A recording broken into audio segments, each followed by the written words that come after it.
Oh, yeah. What's up, ladies and gentlemen, and welcome to episode 17 of the Sailor Jerry podcast. My name is Matt Cawthron. I am still your host, and I am on the road, ladies and gentlemen. That's right. This is a very, very special first time ever Sailor Jerry podcast on location, coming to you live from the 12th floor of the Graduate Hotel here in Lincoln, Nebraska. Now, the Boston to Berkeley tour has officially kicked off. We are 2 shows in. We played Waite Park, Minnesota, and last night we played Kansas City, Missouri. And let me just tell you, man, I mean, it feels so good to be back out on the road. It felt absolutely incredible to play live again. The first show is honestly kind of a blur. I mean, you know, there was so much going on the first day. It was the first ever show at the venue. It's a brand new venue called The Ledge. First show at tour, okay? So whenever it's the first show at tour, there's always a lot going on. You know, everyone's getting settled in. Every band has their own kind of situation and their own world that they have to set up, you know, so there's that going on. And it's the first show back, you know, since basically January of 2020 for us. And it's pretty much the same for Dropkick Murphys and Rancid, who are the other 2 bands on the bill. And the energy was just insane that first night. I mean, the crowd was there. They were early. They were ready to go, singing along, having a good time. It was honestly absolutely incredible. You know, it's tough to even talk about because it just makes me so emotional. It gets me so hyped up. You know, it's such a big part of my life. You know, traveling, playing shows, interacting with our fans and people who just love music just like me. You know, so the first night was kind of a blur. You know, we played everything probably a little faster than we normally do, but that's okay. It felt fucking awesome. The crowd was incredible, like I said. You know, COVID protocols were in full effect. You know, backstage was super tight, band and crew only, all that good stuff. You know, so we're doing what we can do to make sure we stay as safe as possible. You know, and that feels good too. And then, you know, night 2, Kansas City.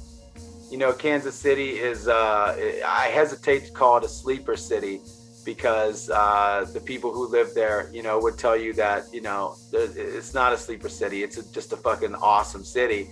And they would be right. They would be right. But I think a lot of people who don't necessarily get to travel there just might not know. It truly is one of the best cities in America. Just an awesome, awesome place. You know, they got a lot of love for music, a lot of love for food, and there's some great, great people in Kansas City. So we got to touch base with some friends that we hadn't seen in a while. That was awesome.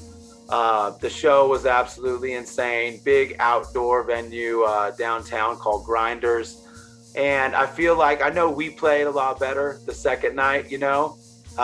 We were a lot more in control of our emotions and our instruments, you know, so to speak. So that felt really, really good. And yeah, and here we are, day off, Lincoln, Nebraska. You know, we play in Lincoln tomorrow night, which is super exciting. And honestly, it feels good to be doing this podcast. It feels good to be talking to you guys again. You know, it's been a trip, being out on the road again. It honestly doesn't even feel real. I was talking to the guys last night and just kind of, you know, looking around and realizing that we were out on the road, and, you know, we got tour buses, we got crew, we got all these people that are, you know, cruising around and just, you know, putting the show on and working hard, and the fans are coming out. And I mean, it's like, it's a blessing is all I can say. It still doesn't really feel quite real, but the fact that I'm sitting here talking to you guys and simultaneously staring out of my hotel window, means that it's pretty fucking real. So I'm very appreciative to be back out on the road. Very appreciative to be back talking to you guys on the Say La Jerry podcast. We got a great episode lined up for you. So let's do it. It's time for episode 17. Alex Yanez is as genuine as they come, ladies and gentlemen. He also just so happens to be one of the most extraordinary visual artists on the planet. In this episode, we discuss his proud Cuban heritage, the eternal muse that is the city of Miami, large-scale installations, artistic functionality, and why you should never, ever, ever give up on your dreams. Alex also opens up for the first time about the emotional inspiration behind his creative drive. This is an awesome episode. I really got a lot out of it, and I hope you guys do too. One thing to note, halfway through the interview, the internet got a little sketchy, and so the video got a little bad. When that happens, I replaced the video with stills of Alex and myself so that you could focus on the conversation, which after all is the most important thing. So sit back, relax, pour yourself some Say La Jerry, and let's go.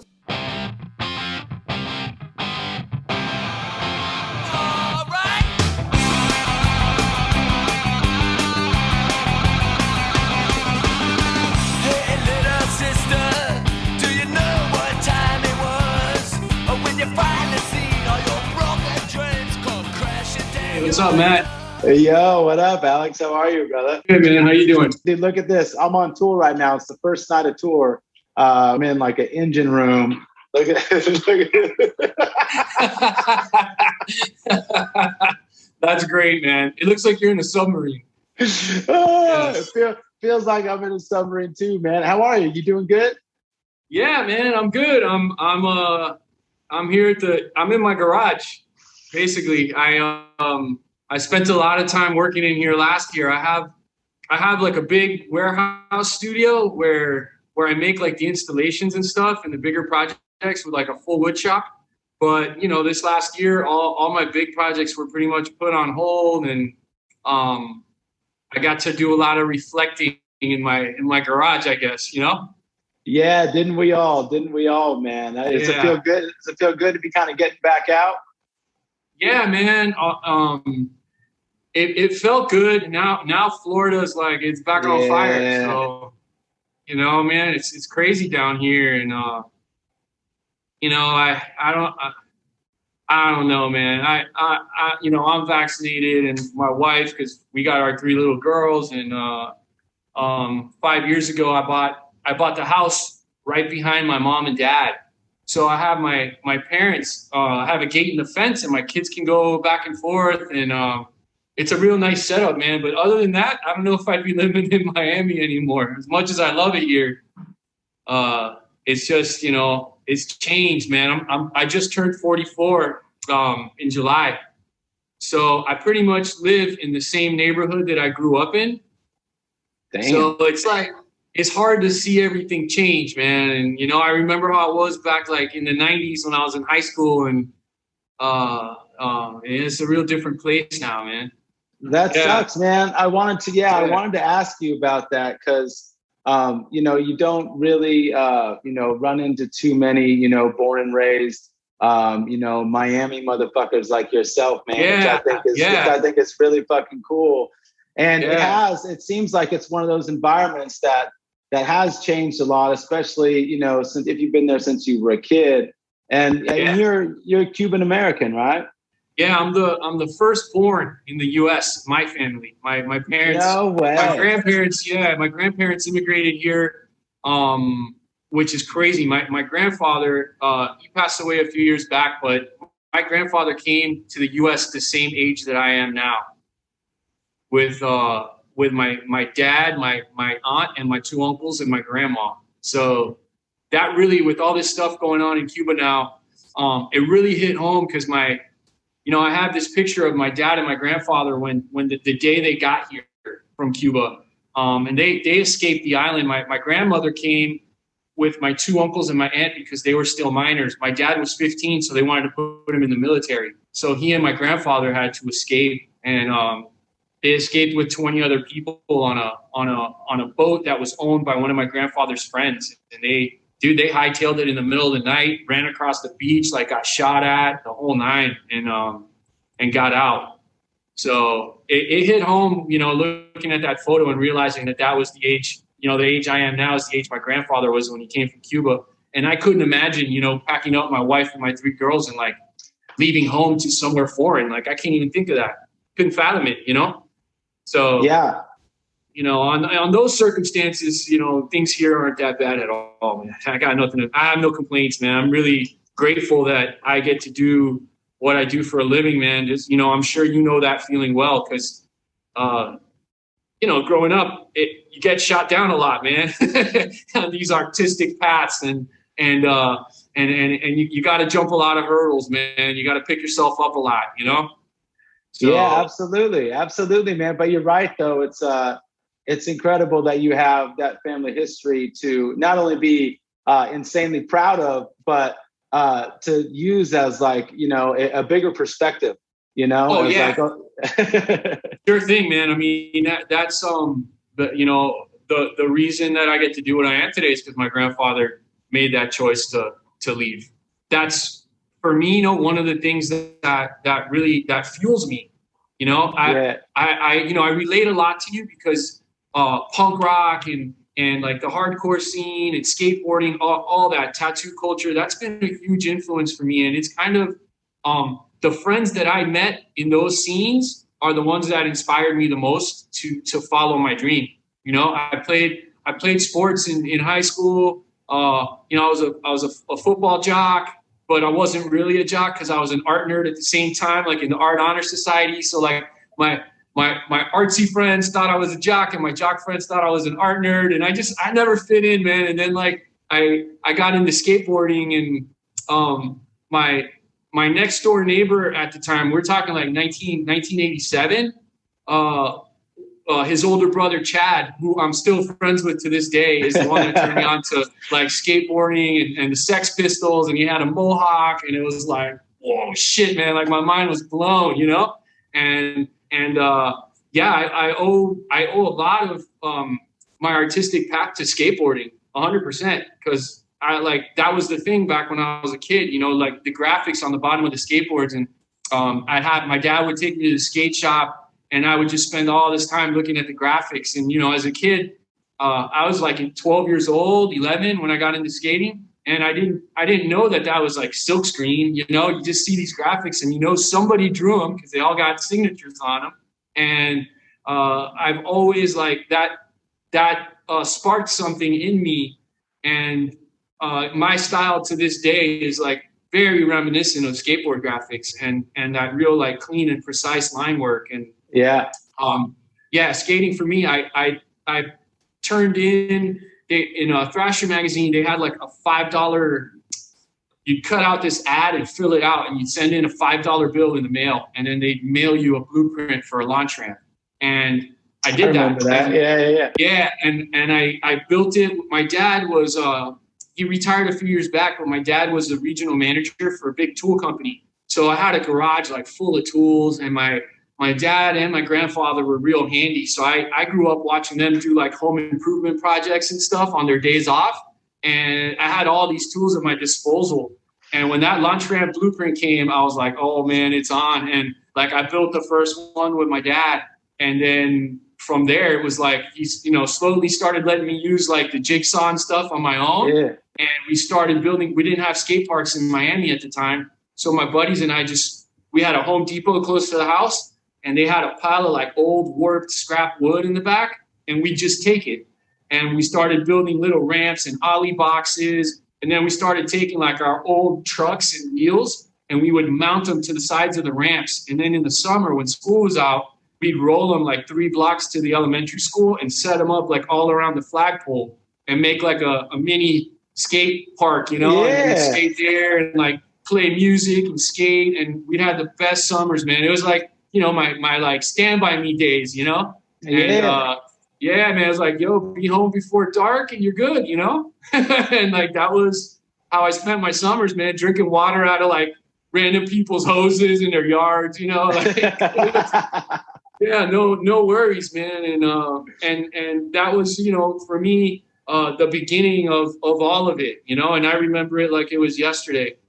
Just seeing skateboarding in the Olympics, you know, this last month, and dude, that was crazy.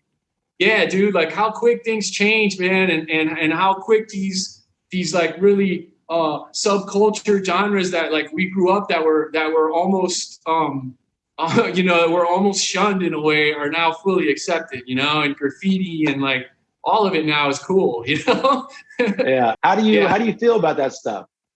Well, you know, I mean, there's just like everything else, man. There's two sides to it, you know. You're always gonna have your competitive skaters and surfers, and then you're gonna have the soul surfers and the soul skaters, and like that can never be monetized. You know what I mean? That feeling, but you know, it's like lately they've been. Again, man, I'm in Miami. I like to surf. I got like a couple surfboards hanging on the roof right here above me as we speak. And I got longboards because the waves here aren't all that great, you know.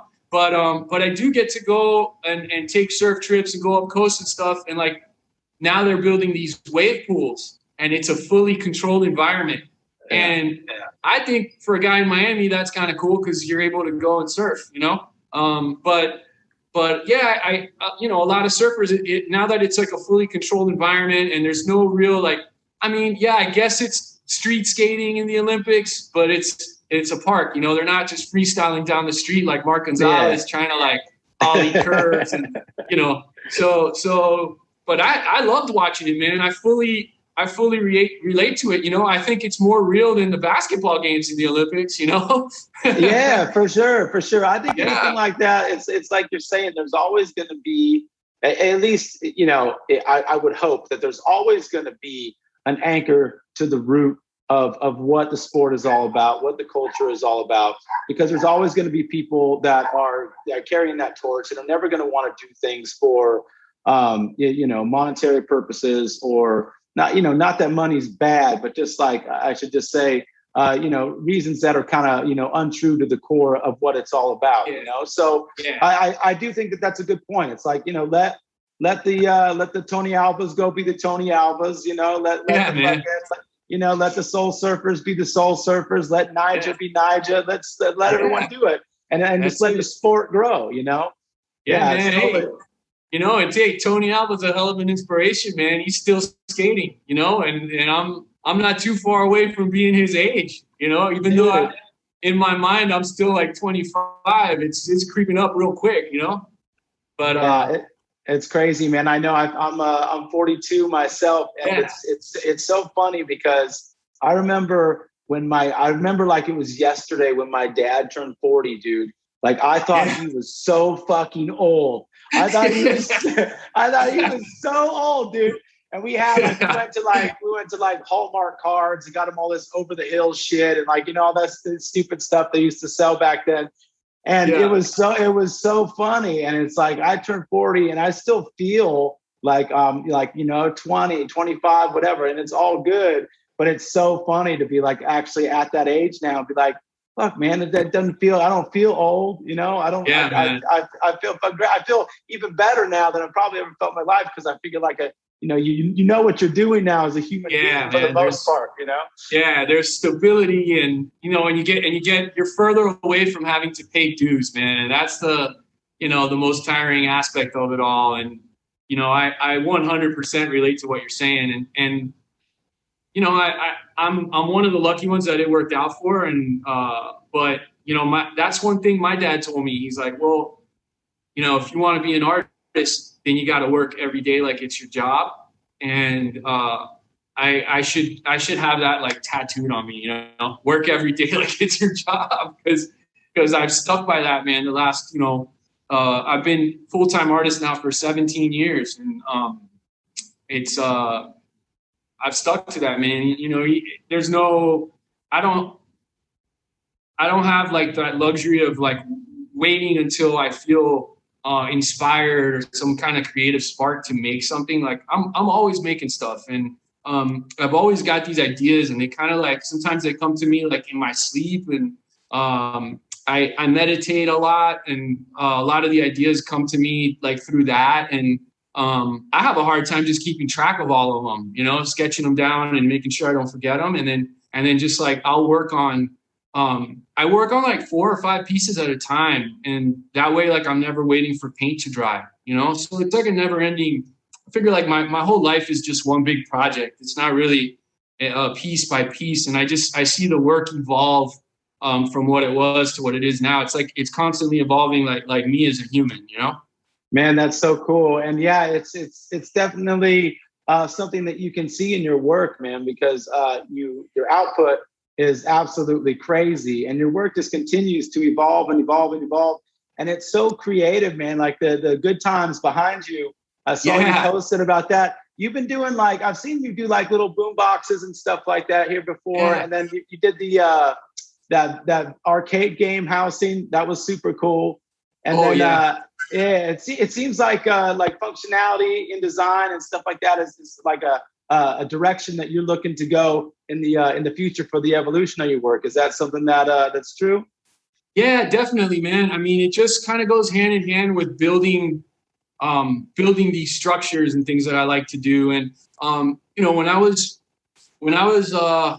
about to be 16, we had the worst hurricane we've ever had here in Miami, Hurricane Andrew. And it like, dude, I remember like being in the house with the storm panels up, and like it was pitch black. It hit in the middle of the night, and it sounded like there was a freight train outside of my house. And slowly it started to like just yank, because there was tornadoes all over, and it just started to yank these wooden big sheets of plywood that my dad and I shot in with a concrete nail gun like into the walls to you know, prepare the house for this monster storm that was coming. And, you know, we didn't lose our home, thank God, but a lot of my friends did. I remember coming outside, and it looked like a bomb had gone off, like everything was flat. And the reason I mentioned that is because we never expected to go almost 3 weeks without power. And we had this little, you know, like one of these little radios with batteries from back in the day with a dial that could like play music. And that was our only connection, because this was before cell phones and everything else. And it was like the only connection to what was going on to get your news, you know? And the batteries died after like a week. Yeah. And all I had, dude, I had this, I'm sure you remember them, man, those little yellow like Sony Walkmans. Oh, yeah. Yeah, so I had that, and it had batteries, but like everybody couldn't listen to it, you know? And I had this little like stereo with some little boombox type speakers, and I came up with the idea to like splice my headphones and then splice the cables on these speakers and wire them together. And I was able to like reconnect my family, for all of us to be able to like listen to the news and try to find some hope with like what was going to happen with this whole like really dire situation. And I've always kind of like, at that point, I felt real helpless, you know, as a young teen. All I could do was try to help my dad, like pick up the pieces and clean up, and help my neighbors, you know, clean up and recover. And when I was able to kind of bring this little bit of hope to the family, I don't know, it like sparked something in me too. And every time I like wire one of these speaker pieces, it brings back that memory, man. And you know, for me, music has always been a huge inspiration for me with my work. I always got music playing, man, while I'm working. Yeah. I always got music on, like playing for my kids in the house, and like all kinds of stuff, you know, I listen to everything. And it, for me, you know, goes hand in hand. And if you know, one of my biggest regrets, and it's not so much a regret because I could always learn. I always want to learn how to play, you know, like bass guitar or drums. And I always wanted to have a band, man, always, you know. And it just never like planned out for me, because I put so much time into like the working with my hands and like making stuff and whatever. I never made time to pick up a guitar, and I've always regretted that. It's such like an added level of just like the way you work with wood. And then now, you know, when you know, involve music into it, it just feels like something that has come from, you know, a long lineage. but if you can feel that it came from your grandfather, your father, to you, and then music, it's just like it all feels like when you tell that story about, putting the ramps together as kids, having access to all those tools, it all makes so much sense now looking at your work. And Yeah. it's so awesome, man. It's such a cool, amazing skill. And it's like, what was it like kind of being, having the tools around you as a kid to just kind of, explore what you wanted to do artistically? Like, did you go to art school at all? Yeah, I did. I went to art school, but I studied graphic design. Yeah. So it was, the deal for me to go to art school was, it was to make sure I had a plan A, I guess, in a way, Yeah. Sure, and, I went to the International Fine Arts College here in Miami, and I hated every second of it. Got a job doing some graphic design, and I was like, okay, well, I guess I'm on my way, right? And not at all, man. I was doing they had me photoshopping the realtors' photos onto house ads, and it was cubicle, and I'm like, no, man, I can't do this, And at that time, I'm talking 1999, So Miami wasn't becoming the mecca that it's becoming now for art. This was before we had, our art scene in Wynwood, and before there was that type of vibe. Miami's a real different city now, and there's tons of opportunities. See, when I was in art school, there weren't a lot of artists here. Everybody would leave to New York or LA to become an artist, Now that's not the case, man.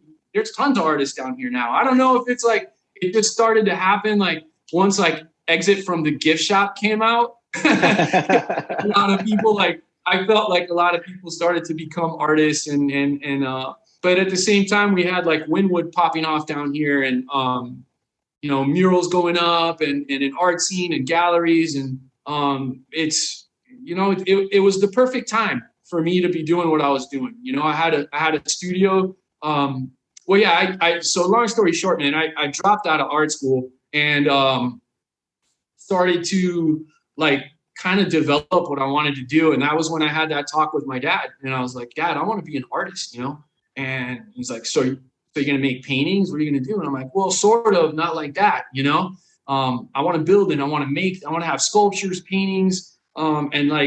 At that time, I had my best friend at the time, Mark, was going to art school with me. And Mark was big into graffiti and hip hop and stuff.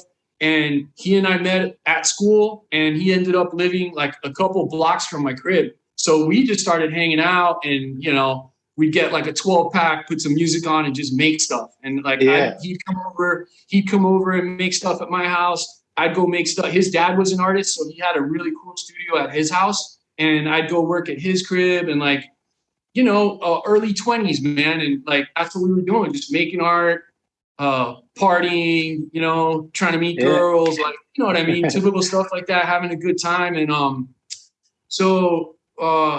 Mark for me was a huge catalyst, because he was my first real friend that was also a visual artist, all my friends I grew up with, I was the only artist. And I always had that, I always kind of felt like I didn't fit in. Not that they didn't accept me, but they didn't understand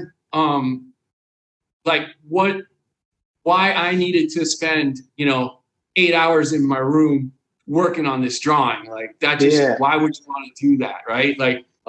That sort of thing. And Mark understood me, man. And we were best friends for a good 12 years, and then Mark got sick, and he ended up passing away.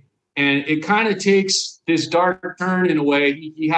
They discovered a really rare form of cancer in one of his kidneys, and that only occurs in elderly people. And it spread all over, and they had given him less than a year to live. And basically a year to the day, he was gone. And I don't tell this story much because I just never, not that nobody's ever asked me, because they have, but this is the first time I tell that story, because I just kind of always kept it to myself. but I recently like reconnected with his mom on Facebook, and she was telling me, you know, how proud she is of me and how much I remind her of Mark. And, you know, in his final days, the last time I saw Mark, he held me and he's like, look, man, don't feel bad.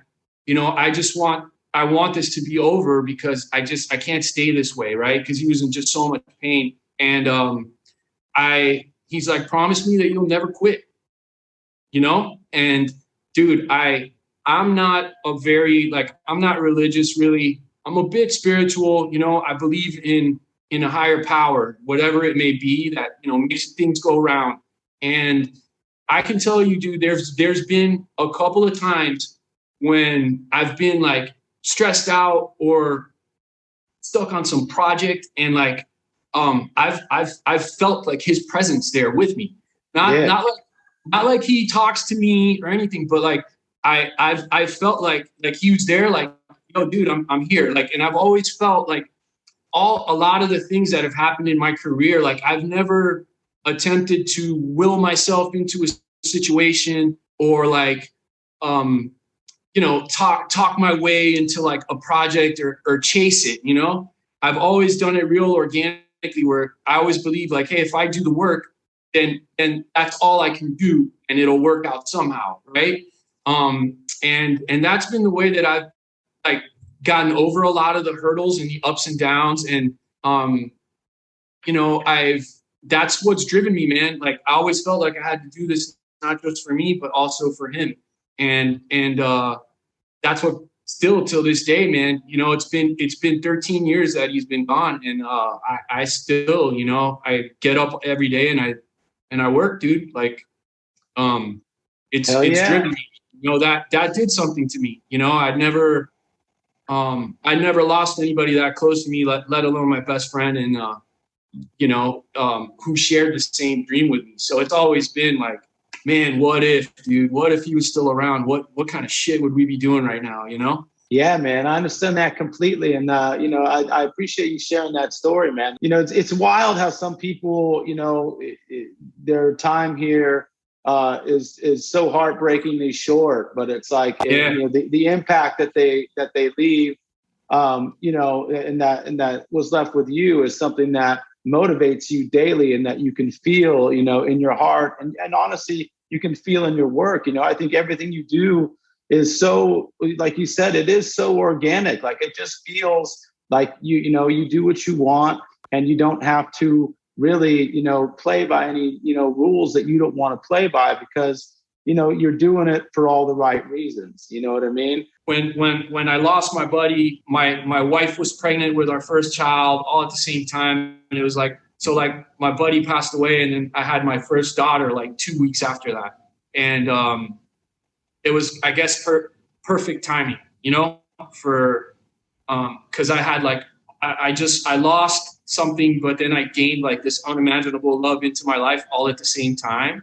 And this whole reason to be a better person and this whole reason to hustle even harder. I mean, that was for me, you know, if you're an artist and you want to step your hustle up, like have a kid, you know what I mean? Yeah. Changes everything. But yeah, for me, it was like that, you know, that's what I mean. Like there's been just a lot of things that have happened like on my path that just happened at the right time. And you know, that's why I've always believed like everything happens for a reason, man, 100%, you know? And that's why when you contacted me and I was like, of course, man, I'd love to tell you my story. There's you know, somebody can hear it and get something out of it. And it's all worth it, man. You know? Yeah, absolutely.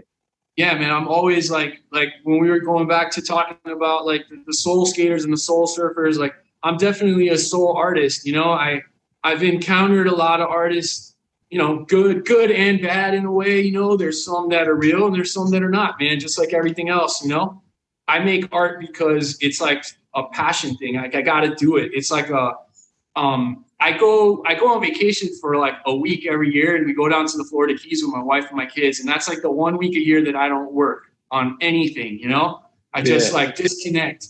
And that's about as long as I can go, man. I need to make work because for me, it's almost like a meditative a release for my anxieties and my things, man, just to focus on that one task at hand and block everything else out. For me, it does wonders, you know? And I always think and wonder, like, wow, if my grandfather wouldn't have come from Cuba, man, what would I be doing in Cuba right now, you know? Maybe like rebuilding old cars or pinstriping, you know, something like that. But yeah, man, I got to make art, and it's cool now because I see it like being passed on to my girls. I have 3 daughters. I have a 12-year-old, an 8-year-old, and a 5-year-old. And like our dining room table is just covered in, you know, it's got markers, tempera paint, whatever you would want to use to like put it down. And my daughters each have that as an outlet, and we sit there and we just like make stuff, you know? I don't know if they'll end up choosing an artistic path as a career, but if they do, I'll help them any way I can, man. I had a lot of mentors like on my path, none that did what I do, all in different careers, but people that I took like bits and pieces of inspiration from to try to mold what I do. And that's something I've always done, man. Every chance I've ever had to like pass it on or help someone else to try to achieve, you know, their dream. Like I was doing it last night on some emails with an artist that was asking me questions, you know, and I'm like, dude, here's my number. Like, call me, man. We'll talk, you know? But yeah. And, you know, and I've been blessed with a lot of friends who are artists that I can confide in and like, and talk to, because like we're at the same level in our careers and like they go through all the same shit, and it's a real tight, like kind of small world, man, just like your scene. Like everybody knows each other, you know? So yeah, it was weird, man. You know, like for everybody else this last year, like I was doing showing a lot of work with galleries and that sort of thing. And then all the galleries closed down. And then I had a couple of really cool, like big projects that also got shut down. And, you know, like I was saying, man, I tried to make some lemonade out of some lemons and like revamped my website and like put up an e-commerce store, and then started trying to like push like my connection to the people that follow my work and make it a little more personal with them, like on social media. And that's all I could do, dude. And like, I've been able to maintain and at the same time, like build connections with some of these people, you know, like you. And dude, it's a blessing, man. I remember trying to like sell art on MySpace, dude. You know, like now it's you just like you drop this picture and like people all over the world get to see your work, and you don't know who's who. And man, it's just a great tool. It's a blessing and a curse in itself, you know. It definitely has its negatives, you know, of course, but like specifically speaking for artists and musicians, the fact that you can, like you're saying, literally just post a photo of your work and it has the potential to be seen worldwide by whoever's following you or whoever is following you and sends it to a friend or whatever. It's absolutely insane, dude. It's so fucking cool. It is, man. It is. And also, you know, I've realized, because I remember there 10 years ago, people weren't ready to like buy art online.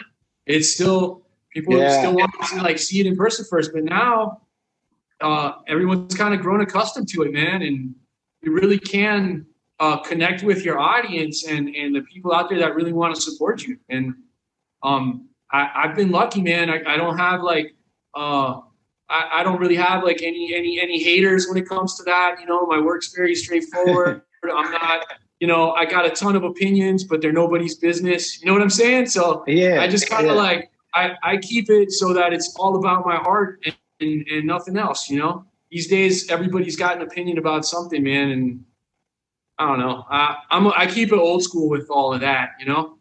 Oh yeah, ladies and gentlemen. We are taking a quick commercial break so we can refill our world famous Jerry Loves Ginger cocktails. If you've never had one, follow along. Here we go.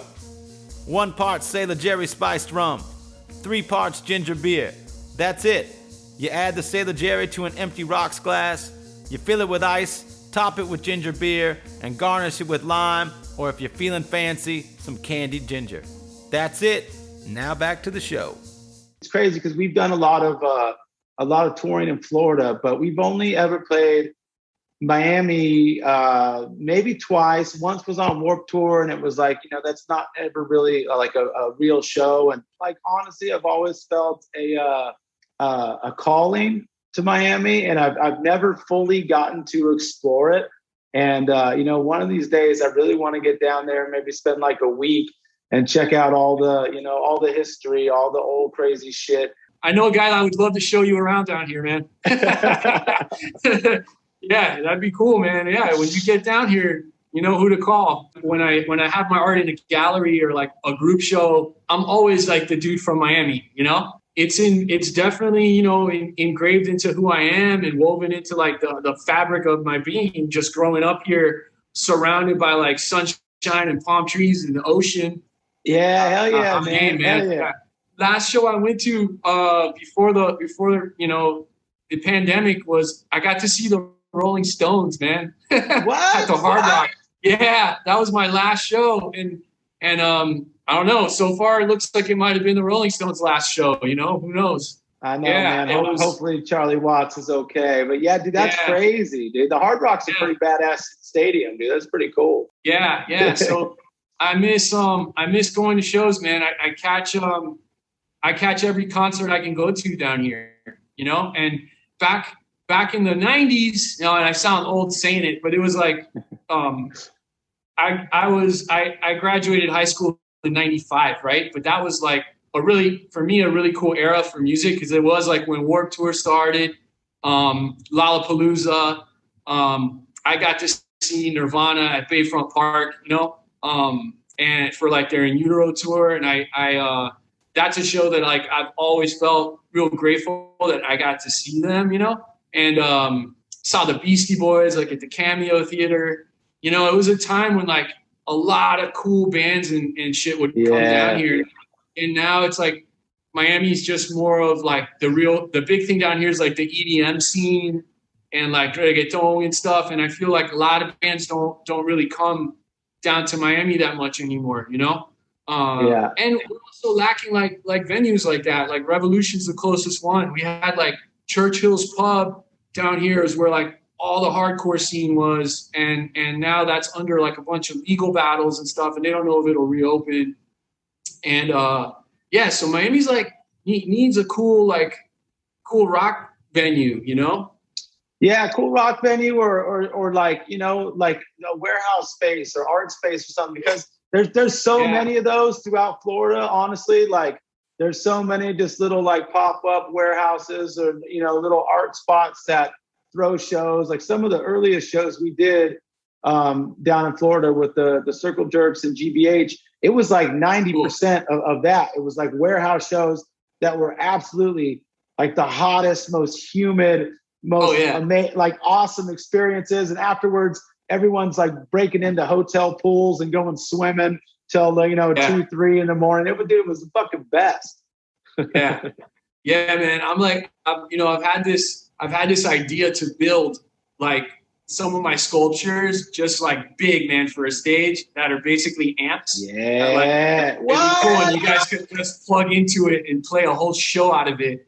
And it's a really cool way to blend, my two favorite things together, which would be that, like, just to make like the ultimate functional art piece, almost like a guar show. You know what I mean? Like you guys just plug into it and this thing comes to life, and it's just like blows people's heads off, That's an incredible idea, man. I fucking love that. I was going to ask you about that. Like, your work seems to be getting larger and larger scale, which is super exciting. Obviously the functionality part of it as well.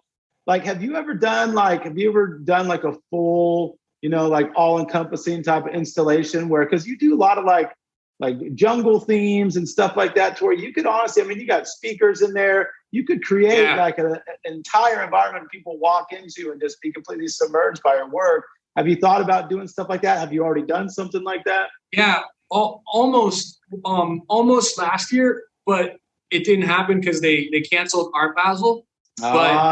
Which is like the big art thing down here. Yeah, you should come down for that, man. That's a good time. But I have like all the renderings for it because all of that got done. So it's really just a matter of finding the right venue and an opportunity to do it. But yeah, that's the next step, man.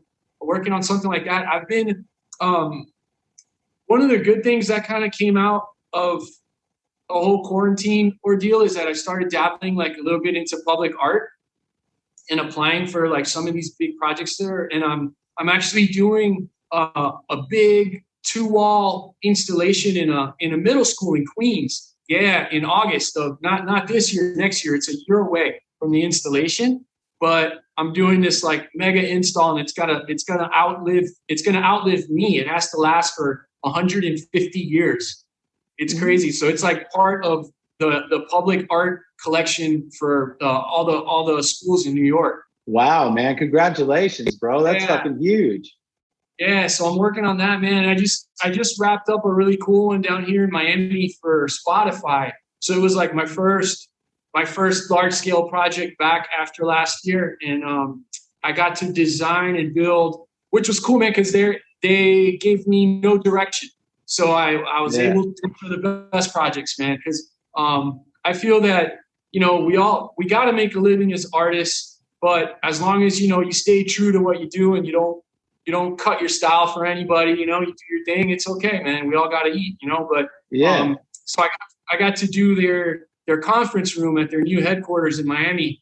And it's like this big wall installation. It's like 30 feet long, and it has 1,200 watts worth of speakers in it. So like the artist can come in, the artist can come into the conference room and like play their new album or whatever they're working on, man. So it was pretty cool to finally make something functional that was really going to serve a purpose in like the right place, you know? So, yeah, man.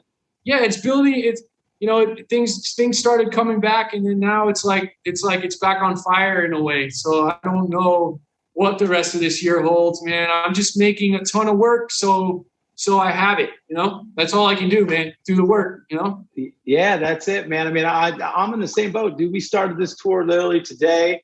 After I talk with you, I'm going to go sound check, and it's like literally we don't know if the tour is going to finish. We don't know if we're going to be going home in a week or what, because, you know, Delta's fucking crazy. You know, numbers are going up everywhere and all that stuff. And obviously we don't want to be in a situation where, you know, we're putting fans in jeopardy or anything like that. But it's just such a bummer because, dude, you've just been waiting and waiting. Then it feels like you're finally going to be able to, like, you know, really do it and not have to worry about things too much. But then the numbers just shot back up. And I know everyone is kind of collectively just like, fuck, like, you know, like, guys, but it's like, you know, you control what you can't control, which is a very important, you know, lesson, I think. And you do what you can, just work hard and stay focused and, you know, play the shows you can play. And, you know, you find other ways to stay busy and to contribute to, you know, to the scene and to your own, you know, well-being and mental health and all that stuff as you go through all this stressful time for anyone really working, anyone that has any sort of job and that involves being around people is stressed the fuck out right now. Yeah. It fucking sucks, man. Yeah, man. I got, you know, Art Basel takes place like the first week of December. And this is the time of the year when I start creating a body of new work, and like that's what I'm doing, and then hoping for the best. It's kind of like you, like, are you gonna not practice just because you don't have a show plan? You know what I mean? It's you always gotta make music, man. It's what you do. So yeah, absolutely. So it keeps me sane 100%, man. I can't sit around and like watch TV and like fiddle my thumbs, man. I always got to be doing something. It keeps me out of trouble, you know. I'm always grateful, man, and always humble, you know, that I get to do this, man. For me, it was more about like just like that, sending that message of like, you know, fuck you to all the people that told me I couldn't do it, you know, proving them wrong, dude. Yeah. Like that was a big driving force. It still is, you know. How long can I do this for, you know? And like, no, I didn't cut my ear off and mail it to my girlfriend. You know what I'm saying? Yeah, no, man, for sure. For sure, man. And you know, your work just continues to get better. And it's absolutely incredible, man. I don't want to take up too much more of your time here in the good, man. In the engine room here. But before I go, I just, you know, you've had such inspirational, honestly, story and journey creatively. You know, I know there's a lot of you know, younger musicians, younger artists, and stuff like that listen to the podcast. What's like a good, you know, a good piece of advice or something you would like, you know, a younger artist out there who's just kind of maybe trying to figure out their path? What's something good that you could probably tell them? All I can tell them is, you know, part of my story, and it's been a real story of perseverance, man, and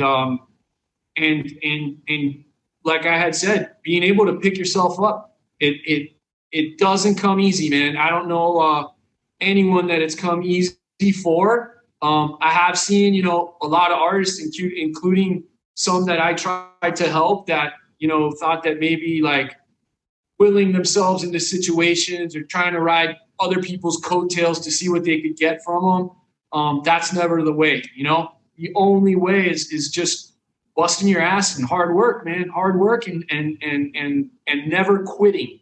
Because I got to tell you, man, lots of times I wanted to quit, dude. I just wanted to, you know, fuck this. I'm going to get a job. I can't take it anymore. You know, and it's usually when a project I might have had in the pipeline didn't work out or something like that. You know, it was always, those were always the times. Or like having, you know, I can't tell you how many shows I had in Miami, and I didn't sell a single painting, dude. And feeling beaten because, like, you spend 3-4 months working on all these pieces, and then you put them up and you don't sell a single one. And I wanted to quit, man. And like, this guy messaged me on Instagram and offered me a pop-up show in Brooklyn. And I was like, okay. So I had all these pieces I couldn't sell in Miami. I just made a few more. I packed them up and I sent them out to Brooklyn. And then I flew out to New York and hung them up in this little gallery. And dude, I sold every piece. And that led to a big gallery, well-known gallery in LA, seeing my work. Because, dude, all of Brooklyn did not come to my show, but it felt like they did, right? Yeah. And like, there was all these cool people, man, and they were just taking photos, and they were asking me genuine questions about like my work and myself. And dude, I really felt welcome, and I needed that at that point. And people were just like posting my work on social media. And then that led to this big, well-known gallery in LA seeing my work. And they hit me up and asked me to send them some pieces. And then, you know, 10 years later, it's just evolved into what it is now, man. But like, I was this close to just fucking walking away because I couldn't take the beat down anymore. You know, you're going to get beat up. It's just, it's part of paying dues, man. There's no easy way, but it makes it that much sweeter when you get there, you know? I think when it comes too easy, man, then it's harder to be grateful for it. Hell yeah, man. That's 100%, man. Gratitude, you know? Yeah, gratitude and just being and just being cool with everybody, man, you know? Absolutely. If I stop making art tomorrow, dude, the world's still gonna go around and nobody's gonna give a shit. You know what I mean? So always gotta remember that. Alex, I appreciate your time, my man. It means a lot to have you on the podcast. Anytime, Matt. Thank you for having me, man. I 100% appreciate it, dude. And thank you for plugging me in what I do, man. It means a lot. Right on, brother. Right on. Continued success and take care. We'll talk soon. I'll be at one of your shows real soon, man. Hell yeah. All right. I like it. All right, brother. I'll let you know when we're coming to town for sure, brother. Please do. Sounds good, man. See you soon. All right, man. Peace. Oh, yeah. That's a wrap on a very special episode 17 of the Sailor Jerry podcast, ladies and gentlemen. Thank you very much for tuning in. Huge shout out to our amazing guest, Alex Yanez. Alex, thank you so much for the incredible conversation. It was honest, it was open, it was creative. It was cool as fuck, man. So thank you very much. Appreciate you. Everybody out there can follow Alex on Instagram at Alex Yanez, YANES. You can follow me at 213 Mattman. Of course, you can follow at Sailor Jerry. And yeah, man, appreciate you guys very much out there. Thanks for watching. Thanks for listening. Excited to get back on stage tomorrow night and continue this Boston to Berkeley tour. I'll be back on the next episode with more updates from the road. But until then, don't forget that Sailor Jerry spiced rum is made the old school way. 92 proof, bold and smooth as hell. We'll see you on the flip side. Peace.